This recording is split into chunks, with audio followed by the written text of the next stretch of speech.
Trends and Friends. We're out here doing a summer food pairing, all with local companies. English Newsome is here. We got Heart and Soul Cuisine and Market Street talking about 3 different food pairings with wine. So we're going to start with this one. Tell us what this is, Jessica.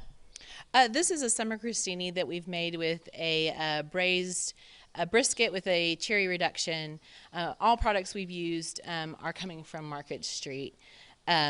Do you want to talk about the products? Sure. It's got the cherries, of course, the fresh cherries from our produce department, and the cheese is actually a cheddar that goes really well. It's a nice aged cheddar that goes really well with the Cabernet. Awesome. Tell us a little bit about this wine. Well, we're really happy to pair with Heart and Soul and with Market Street. So we paired this. It's really simple when you're doing your summer pairings. Red meats, red wines, and there's a reason. Generally, the fats in red meats pair well with the tannins in a red wine, and it is, you'll notice it's truly chemical. But the chemistry really helps in complementing these, and it goes with any temperature. It'll work whether you're in the dead of winter or in the summer. Red wine with red meat always. And this is all stuff people can do at home. So if you don't like red, might be too dry for you, we do have 2 sweet options. Yes, what we've paired with the Pinot Grigio is a pork loin that we have roasted with actually some peaches that we have from Newsome Farms. We did the preserves that is also with Newsome Farms.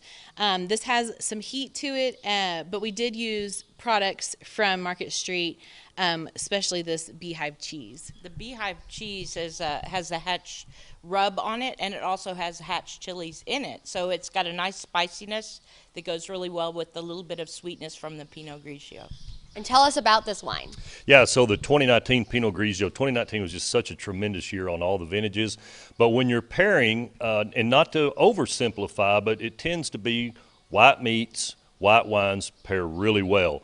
A lot of it is the crisp acidity is offset by the white meat, and so they pair really well. And also, without going too sweet, you can stay with a semi-sweet, and it'll really accent the spiciness in foods. And if y'all aren't hungry just yet, we have one more. With the blush flirt that we have here, we went ahead and grilled some of the peaches that are from Newsome Farms, and we paired it just simply with a mascarpone cheese and some blueberries. I think that Natalie can talk about it. Well, the stone fruits and the citrus in the wine helps with all of the balsamic and the blueberries, and it complements one another. So it makes it a complete flavor. It's going to give you that specialness that you can make any kind of a meal, an event, or something really special just by putting some wine with it. And tell us a little bit about the flirt. So Flirt's just such a great all-around wine. It's a semi-sweet, so it's not overpowering on the sweetness. So it's going to complement any dessert.